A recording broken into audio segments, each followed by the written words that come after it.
Hello पढ़ाई करने वाले मित्रों। Learning platform visual art and GK tutorial पर आपका स्वागत है। दोस्तों, आज का वीडियो है भारतीय समकालीन कलाकार मनु पारेख जी का कला परिचय। और आपको ये वीडियो कैसा लगता है आप पूरा देखिएगा, फिर कमेंट करके बताइएगा। और अगर पसंद आता है तो लाइक और शेयर जरूर करें। और अगर आप मेरे चैनल को पहली बार विजिट कर रहे हैं तो इससे जुड़ने के लिए इसे सब्सक्राइब जरूर कर लीजिए। तो आइए जानते हैं भारतीय समकालीन कलाकार मनु पारेख जी का कला परिचय। तो आइए हम जानते हैं मनु पारेख जी का कला परिचय।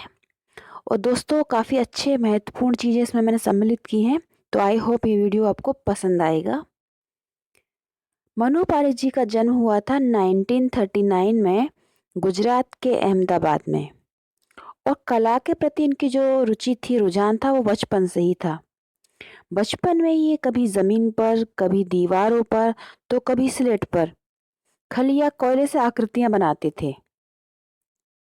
बचपन में इन्होंने सरकारी स्कूल से अपनी पढ़ाई की। सरकारी स्कूल में अन्य विषयों की तरह चित्रकला के लिए कोई विशेष शिक्षक की नियुक्ति नहीं थी, फिर भी उनका मन रेखांकन करने में खूब लगता था। मनु पारेख जी एक ऐसे सर्जक हैं जिन्हें बचपन में गांव के मंदिरों के आयोजनों की रंग बिरंगी लाइटें, एक दूसरे में विलीन होती रोशनी, इन सब ने प्रभावित किया। और उन्होंने उसकी वास्तविकता, गहराई, उसकी महत्ता को समझा। उन्होंने धार्मिक आस्था के साथ साथ जीवन मूल्यों के रहस्यों को भी समझा है। मनु पारेख जी के जो पिताजी थे, उन्हें बाघों के चित्रों का कलेक्शन करने का काफ़ी शौक था। और मनु जी को ये उनकी आदत बहुत अच्छी लगती थी। और दूसरा उनको शौक था फिल्में देखने का। वे फिल्में खूब देखते थे, इसलिए मनु पारेख जी की भी आदत फिल्म देखने की पड़ गई। लेकिन वो फिल्मों में इसलिए देखने जाते थे क्योंकि उनका मकसद होता था कि फिल्में जो प्रदर्शित होती हैं उसमें होर्डिंग बनते हैं। कई पैनलों में होर्डिंग बनाकर हॉल को सजाया जाता है। तो वो बार बार उन होर्डिंग को देखते थे और मन ही मन उसे बनाने के लिए सोचते थे। मतलब बचपन से ही उनको इस तरह की चीज़ों ने काफ़ी प्रभावित किया। इसका प्रभाव उनके मस्तिष्क पर पड़ा। इसके अलावा उनके इलाके में एक चकलेश्वर महादेव का मंदिर था। वहाँ अक्सर इस तरह से आयोजन होते थे जो मंदिरों में होते थे। माहौल पूर्णतः धार्मिक तो होता ही था, रंगों की उपस्थिति भी हो जाती थी। रंगों के कई शेड्स वहाँ दिखते थे। धार्मिक भावना के अलावा रंगों का जो माहौल था वो उनके चित्त को स्पर्श करता था। जगमग करती लाइटें, रंग बिरंगे स्पेस, जैसे खुले आसमान में कहीं लाल रंग की रोशनी अपनी लालिमा से कालिमा को फाड़ रही है और फाड़ते फाड़ते उसी में विलीन हो जाती है। ये सारे दृश्य उनके मन को बहुत गति देते थे। मतलब उनके मन को इन चीज़ों ने काफ़ी प्रभावित किया कि मंदिरों में जब हम जाते हैं तो मंदिरों में जो लाइटिंग की जाती है या मंदिरों में जैसे भगवान का श्रृंगार किया जाता है, तो जो ब्राइट कलर्स होते हैं, लाइट्स होती हैं, या जब कोई आयोजन होते हैं तो उसमें लोग अच्छे से तैयार होके आते हैं तो वहाँ भी एक वाइब्रेंट कलर्स देखने को मिलते हैं। तो ये जो चीज़ें थी वो उन्हें काफ़ी पसंद आती थी, स्पेशली रोशनी। अगर हम देखें तो बचपन की कई घटना ऐसी होती हैं जो जीवन दिशा को बदल देती हैं और स्मृति रूप में हमें हमेशा प्रभावित करती हैं। कलाकार के साथ घटी घटनाएं इसलिए महत्वपूर्ण हो जाती हैं कि वह सृजन रूप में आती हैं। मनु जी के बचपन में कुछ ऐसी घटनाएं घटी। उन्होंने मैट्रिक की परीक्षा पास करके शिक्षक बनना चाहा, लेकिन सीएन कला विद्यालय अहमदाबाद भी गए उसके लिए। वहाँ रसिकलाल पारेख उनके प्राचार्य थे। उन्होंने बताया कि यहाँ कोई ट्रेनिंग नहीं है, 2 वर्षों का ड्राइंग कोर्स है, चाहो तो कर लो। तब मनु जी की आर्थिक स्थिति ठीक नहीं थी और उन्होंने उनका जो रजिस्ट्रेशन था, पंजीकरण, वो सीधे सेकेंड वर्ष के कोर्स में कर दिया। मनु जी उसके लिए काफ़ी मेहनत करते थे, लेकिन एक ही साल में कोर्स पूरा करना था, इसलिए उसमें जो अंतिम महीने में जो छात्रों की कृतियां प्रदर्शित होती थी, उस आयोजन में दशरथ पटेल जो उस विद्यालय के पूर्व छात्र थे और पेरिस घूमकर आए थे, वे जब मनु जी की पेंटिंग देखते थे तो खूब उनको सराहते थे और कहते थे कि तुम आर्टिस्ट बन सकते हो, तुम जे स्कूल ऑफ आर्ट मुंबई चले जाओ, वहाँ रहकर पढ़ाई करो और पेंटिंग करो। मनु जी जब अंतिम वर्ष में थे तो उन्हें महसूस हुआ कि जब मैं परीक्षा पास कर लूँगा तो मुझे नौकरी करनी पड़ेगी। ये उनके मन में आया, मतलब उन्होंने नौकरी के लिए तो सोचा पहले, एडमिशन भी इसीलिए लिया, लेकिन उनका मन बदल गया कि अब उन्हें नौकरी करनी पड़ेगी, इसलिए उन्होंने परीक्षा छोड़ दी और अपने घर वापस चले गए और बहाना बना दिया कि परीक्षा अगले साल देनी है। तब वे घर पर रहते, पेंटिंग करते और नाटक करते। उस समय उनकी शादी हो गई थी, उनकी पत्नी थी माधवी, जो वर्तमान में प्रसिद्ध चितेरी हैं, माधवी पारिक जी। ये इनकी संगिनी हैं। इसी बीच 1 साल बीत गया और तब उनकी माँ ने उनसे पूछा कि क्यों इस तरह से चल रहा है? तो उन्होंने भावुक होकर माँ के सामने कोई बहाना नहीं बनाया और उस साल 1962 में वो उन्होंने परीक्षा दी, पास किया और 1 साल के बाद घर परिवार की खातिर उन्हें नौकरी करनी पड़ी। उन्होंने अपनी नौकरी स्टार्ट की ऑल इंडिया हैंडलूम बोर्ड में बतौर डिज़ाइनर। ये जो नौकरी थी ये तो थी उनकी फील्ड की, लेकिन वो उससे संतुष्ट नहीं थे, क्योंकि पूरी अपनी चीज़ की अभिव्यक्ति करने का उसमें मौका नहीं मिलता था। लेकिन फिर भी जीवन चलाना है, आर्थिक चीज़ें भी सँभालनी है, इसलिए उन्होंने 26 साल तक उस नौकरी में गुज़ारे। लेकिन साथ में साथ वो चित्रकला भी करते रहे।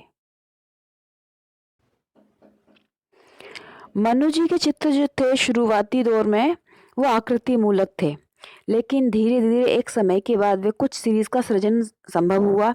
जैसा कि उन्होंने बताया कि भागलपुर श्रृंखला, ये याद रखिए भागलपुर श्रृंखला है मनु पारिक जी की।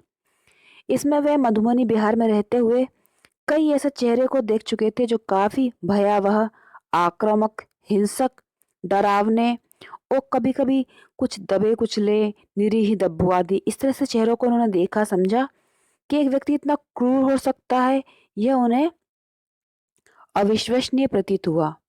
उनके द्वारा सृजित हेड सीरीज में अनेक ऐसे सिर हैं जिसमें दर्द है, वेदना है, दबी कुचली एक आवाज़ भी है, जो कंठ से बाहर निकल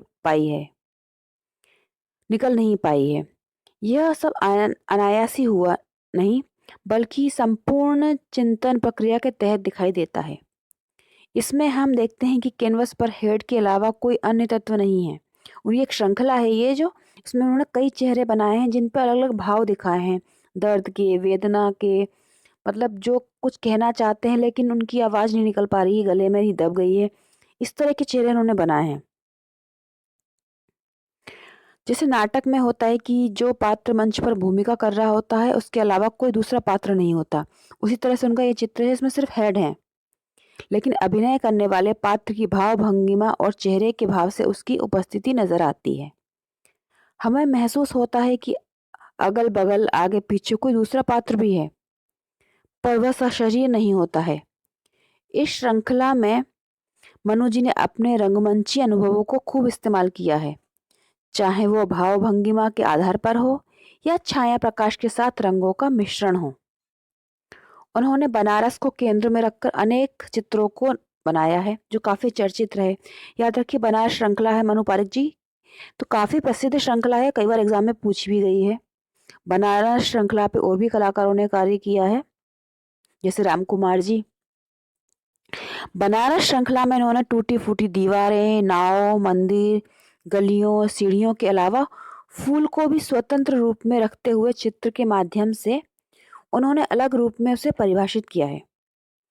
वो इस संदर्भ में बताते हैं कि गाँव के मंदिर के आयोजन ने मुझे प्रभावित किया। तब से ही मेरे दिमाग में कहीं न कहीं एक भावना थी। तभी बनारस की संस्कृति ने मुझे प्रभावित किया। मैं अपने आप को रोक नहीं पाया और रूबरू होने तथा उसे समाहित करने के लिए बनारस पहुंच गया। जब मैं बनारस गया तो वहाँ इतने कलात्मक तत्व थे कि बगैर प्रभावित हुए बिना मैं रह नहीं पाया। मैं वहाँ लैंडस्केप यानी कि प्राकृतिक दृश्य करने लगा, लेकिन हूबहू शैली में नहीं। उस वक्त उनके ज़हन में 2 कलाकारों की कृतियाँ थी, एक रवींद्रनाथ टैगोर की और दूसरे एफ.एन. सुजा की। इन 2 आर्टिस्टों को उनमें ध्यान रखकर कुछ चित्रों को बनाया। दोनों के प्राकृतिक दृश्य उसके आधार हैं। फिर वहाँ रहकर मैंने जो देखा, महसूस किया, उसे भी सृजित किया। उन्होंने फूल के बारे में बताया है कि फूल प्रेमी और प्रेयसी को देने वाले फूल नहीं हैं, बल्कि फूल की अपनी एक यात्रा है, उसका अपना एक जीवन है। जीवन मूल्य है, उसका अपना एक चरित्र भी है। आप देखेंगे कि लोग फूलों का उपयोग कैसे कैसे करते हैं। जब मैं बनारस में था तो फूलों को तह में जाने का अवसर मिला कि फूलों से मतलब क्या क्या लोग करते हैं। अक्सर देखते थे वे कि सुबह सुबह या थोड़ी रात होती तभी देवी देवताओं को अलग अलग फूलों से सजाना वहाँ पे किया जाता था। कभी चबूतरा, कुंड आदि को फूलों से सजाया जाता था। दिन भर दर्शनार्थी देवी देवताओं का दर्शन करते और साथ साथ फूल माला भी चढ़ाते और आनंदित होते थे। लेकिन चंद घंटों बाद ही उन फूलों को किसी कीचड़ में मुरझाया हुआ देखा जाता था, जो अजीब सा लगता था। फूलों की भी क्या जिंदगी है। उस समय पहले देव के चरणों में थे और अब कीचड़ में हैं। फूलों के प्रति लोगों की जो भावना है वह गजब है। उसकी स्थिति एवं दशा दुर्दशा को जब मैं देखता तो हैरान हो जाता। मैंने देखा एक तरफ एक घाट पर शादी हो रही है, वहां दूल्हा दुल्हन फूलों की माला पहने हैं, उनके ऊपर अक्षत रूप में फूल फेंके जा रहे हैं। वहीं दूसरी तरफ देखा जाए तो लोग घाट पर राम नाम सत्य कहते हुए जा रहे हैं और कुछ लोग अस्थि पर फूल डाल रहे हैं। ये अजीब व गरीब स्थिति है। जीवन से मरण तक उसका इस्तेमाल अलग अलग ढंग से होता है। ऐसे में फूलों की अपनी कहानी बन जाती है। मतलब मल्लू पारिक जी ने एक फिलोसोफर, एक दर्शन के तरह से उसको देखा। फूलों को एक उनकी एक अलग उसमें स्टोरी है, कहानी है कि उन्होंने फूलों को कितनी नज़दीकी से समझा, उसको अपने चित्रों में उस तरह से उन्होंने बनाया है। इसलिए मेरे फूलों के रंग भी कई भाव मुद्राओं में मिलेंगे। उसकी बनावट एवं संयोजन उसके निजी चरित्र को भी संबोधित करते हैं। मनु पारिक जी की अनटाइटल्ड श्रृंखला है जिसमें प्राकृतिक दृश्यों पर आधारित है। कलाकार जब लैंडस्केप करता है तो उसमें स्पेस जरूरी हो जाता है। ज्यों ही प्रकाश आता है वह स्पेस को भी लाता है। इसके साथ साथ चांद, चिड़िया, पेड़ आदि आवश्यकता के अनुसार चले जाते हैं। कहीं उसकी प्रमुखता होती है तो कहीं सहयोगी रूप में वो मौजूद होते हैं। मनु जी की कलाकृतियों में जानवरों की आकृतियां भी दृष्टिगत होती हैं। उनकी उपस्थिति भी जरूरी है क्योंकि वही जीवंतता प्रदान करते हैं। उसके साथ जीवन जुड़ जाता है। मिनिएचर पेंटिंग की तरह उसमें काफी समग्रता है, सबकी सहभागिता। रामकृष्ण परमहंस के भीतर जो जुनून था, जो जुझारूपन था, उसमें भी मनु पारिक जी काफी प्रभावित हुए उससे। उनके श्लोकों को भी उन्होंने कई कैटलॉगों में इस्तेमाल किया है। उनका मानना है कि सिर्फ परमहंस के धार्मिक विचारों को ही नहीं देखा गया, उनकी दृष्टि को देखे तो वे अपने अनुसार हर चीज में, हर कार्यों में धार्मिकता देख लेते हैं। मतलब मनु पारिक जी ऐसे कलाकार हैं जो धार्मिक विषयों से प्रभावित हुए हैं और उसको जीवन से, जीवन की घटनाओं से जोड़कर देखते हैं। तुकाराम के श्लोकों से भी मनु पारिक जी प्रभावित हैं और उनके विचारों एवं शब्दों के सहारे अपने भीतर मजबूती पाते हैं और कार्य करते समय एक प्रकार का बल महसूस करते हैं। मनु पारिक की आकृतियों की बनावट अर्धमूर्ताकार शैली में है। मूर्त एवं अमूर्त काम को लेकर उनकी दृष्टि स्पष्ट है। मतलब उनकी जो चित्र हैं उसमें अर्धमूर्ताकार हैं। उनके अनुसार भारत में पूर्णतः अमूर्तन होता ही नहीं है। उनका कहना है कि कोई कलाकार मूर्ताकार यानी कि आकृति मूलक होता है, काम करता है तो उसमें अमूर्तन भी है, और जब अमूर्तन करता है तो उसमें मूर्तन का अंश भी होता है। मतलब अमूर्तन और मूर्तन दोनों ही भारतीय कलाकारों के चित्रों में आप पा सकते हैं। ऐसा कहना है मनु पारिक जी का कि जब अमूर्त बनाता है तो उसमें मूर्त रूप भी देख सकते हैं आप, जो और मूर्त बनाता है तो उसमें अमूर्त रूप भी आप देख सकते हैं। कला में अमूर्तन की भी सीमा है। हालांकि कलात्मक एवं विचार को लेकर भी मनु काफी सामंजस्य स्थापित करते हैं, दोनों को बराबर महत्व देते हैं। उनके अनुसार कोई भी कृति सिर्फ रंगों का खेल नहीं है और कोई भी कृति सिर्फ विचार प्रकट नहीं करती है। दोनों दो परतें हैं, दोनों का होना बहुत जरूरी और संतुलन भी इसमें बहुत जरूरी है।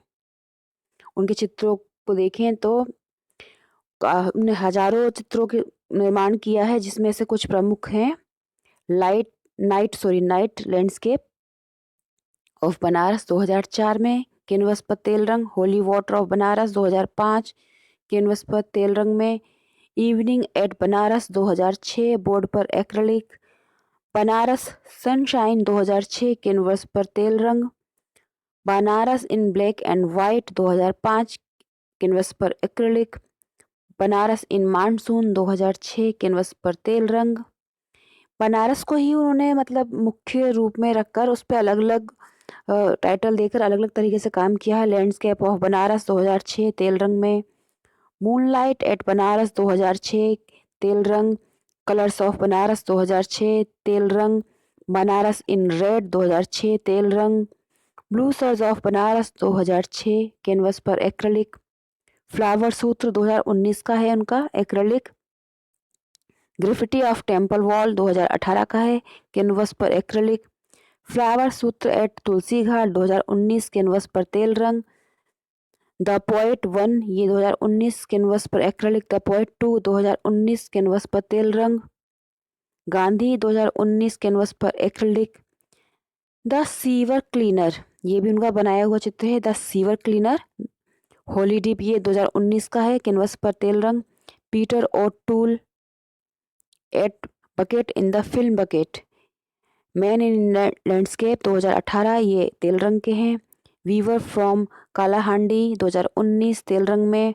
पोटैटो एटर्स फ्रॉम कालाहांडी 2019 कैनवस पर तेल रंग। इंटीरियर ऑफ टेम्पल 2018 जल रंग में है। टेम्पल आर्किटेक्चर 2018 कागज पर जल रंग में है। ये पोर्ट्रेट होगा, पोर्ट्रेट ऑफ टेम्पल 2018 कागज पर जल रंग। आफ्टरनून प्रेयर 2019 कैनवस पर acrylic. Temple trees and boats in landscape ये 2019 है एक्रेलिक माध्यम में। इवनिंग लाइट्स 2019 एक्रेलिक माध्यम में। Temple in the light in moonlight 2019 canvas पर एक्रेलिक। मूनलाइट एट बनारस 2019 तेल रंग में है। मून एट अस्सी घाट 2018 ये एक्रेलिक बोर्ड पर बनाया है। होली एट बनारस 2019 कैनवस पर तेल रंग। ये कुछ उनके प्रमुख चित्र हैं। कला में उनकी सामाजिक प्रतिबद्धता भी समय समय पर सामने आई है। भागलपुर में कैदियों को अंधा कर दिए जाने की घटना ने मनु पारेख जी की पेंटिंग को उसमें विरोध उन्होंने दिखाया है उसको। मधुबनी के हरिजन कलाकारों को काम सामने लाने के लिए भी सक्रिय रहे। मनु बचपन से ही थिएटर से जुड़े रहे। कई नाटकों में उन्होंने अभिनय किया, उन्होंने मंच सज्जा भी की। नेशनल स्कूल ऑफ ड्रामा में उन्होंने एक शॉर्ट टर्म कोर्स भी किया था। रंगमंच को लेकर वे काफ़ी गंभीर दिखते हैं। इस संदर्भ में बताते हैं कि थिएटर अपने आप में संपूर्ण विधा है। मैं सोचता हूँ कि मुझे थिएटर ने बहुत कुछ सिखाया है। मनु पारेख के अनुसार कैनवस एक मंच है और रंग पात्र चरित्र हैं। उनकी कलाकृतियों में थिएटर का प्रभाव बहुत है, चाहे वो आकृति संयोजन के स्तर पर हो या नेगेटिव स्पेस यानी कि खाली जगह को भरने के स्तर पर हो। कला क्षेत्र की कई विधा यानी कि इंस्टॉलेशन एक नई विधा है। इंस्टॉलेशन आर्ट यानी कि जिसे संस्थापन कला कहा जाता है, उसे भी वो थिएटर के साथ जोड़कर देखते हैं। संस्थापन कला में उन्हें संभावना दृष्टिगत होती है। एक स्तर पर संस्थापन शिल्प को वस्तु बनाता है। मनु पारेख जी ने दिल्ली में रहते हुए कई श्रृंखलाओं का सृजन किया है। आज उनकी सभी श्रृंखलाओं पर अलग अलग तरीके से बातें हो रही हैं। रंगों की भाषा, आकृतियों की बनावट एवं उन पर शोध भी हो रहा है। उनके सम्मान एवं पुरस्कारों पर नजर डालें तो उनको कई महत्वपूर्ण सम्मान मिल चुके हैं। 1971 में बिरला अकादमी ऑफ आर्ट एंड कल्चर का अवार्ड, 1972 में all India fine arts and craft society यानी आईफेक्स अवार्ड, 1972 में भारत की राष्ट्रपति की रजत पट्टिका प्राप्त हो चुकी है और 1974 में एक बार से फिर से ऑल आईफेक्स का पुरस्कार मिला था। 1982 में ललित कला अकादमी का राष्ट्रीय पुरस्कार प्राप्त हुआ और 1991 में कलकत्ता कला और संस्कृति अकादमी का सम्मान और 91 में ही उन्हें भारत सरकार का पद्मश्री सम्मान प्राप्त हुआ था। याद रखिए 91 में उन्हें पद्मश्री सम्मान मिल चुका है। मनु पारेख जी के ऊपर कई फिल्में लिखी गई हैं और पुस्तकें लिखी गई हैं, फिल्में बनाई गई हैं। जैसे 2005 में पेंगुइन बुक ऑफ इंडिया ने उनके ऊपर एक पुस्तक प्रकाशित की थी, Banaras painting the sacred city. Suraj Purohit ने 92 में मिनिस्ट्री ऑफ एक्सटर्नल अफेयर्स नई दिल्ली के सहयोग से उनके ऊपर एक चर्चित डॉक्यूमेंट्री यानी कि वृत्तचित्र बनाया था। इसी तरह दूरदर्शन नई दिल्ली के सहयोग से विक्रम सिंह ने उनके ऊपर एक शॉर्ट फिल्म बनाई थी, पोर्ट्रेट ऑफ द पेंटर, इस टाइटल से। वर्तमान में मनु पारिक जी अपनी पत्नी, जो उनकी पत्नी है वो चित्रकला में काफ़ी महत्वपूर्ण उनका नाम है माधवी पारिक जी, उनके साथ 74 से दिल्ली में रह रहे हैं और दोनों ही पति पत्नी मनु पारिक जी और माधवी पारिक जी चित्रकला के क्षेत्र में काफ़ी सक्रिय भूमिका निभा रहे हैं। दोस्तों ये था परिचय। अब आइए उनके कुछ चित्रों पे हम नज़र डालते हैं। ये हैं मनु पारिक जी के बनाए हुए कुछ चित्र। ये है flowers from heaven 23 acrylic on canvas 42 by 36 inch. ये उनका टेम्पल इन बनारस एक्रिलिक से बनाया है उन्होंने कैनवास पर। ये है टेम्पल इन मूनलाइट, ये भी एक्रिलिक से है।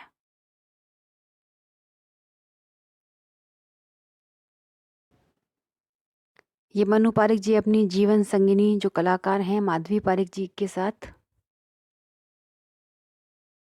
ये मनु पारिक जी अपने चित्रों के साथ।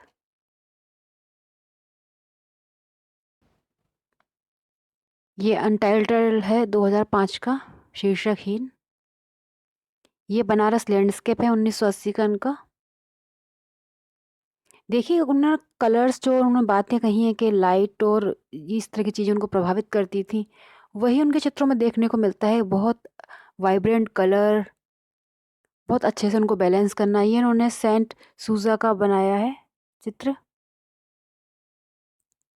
ये द लास्ट सपर भी उन्होंने चित्रित किया है। इतने सारे डार्क कलर्स एक साथ लेने के बाद भी कितना अच्छे से उनको बैलेंस किया हुआ है।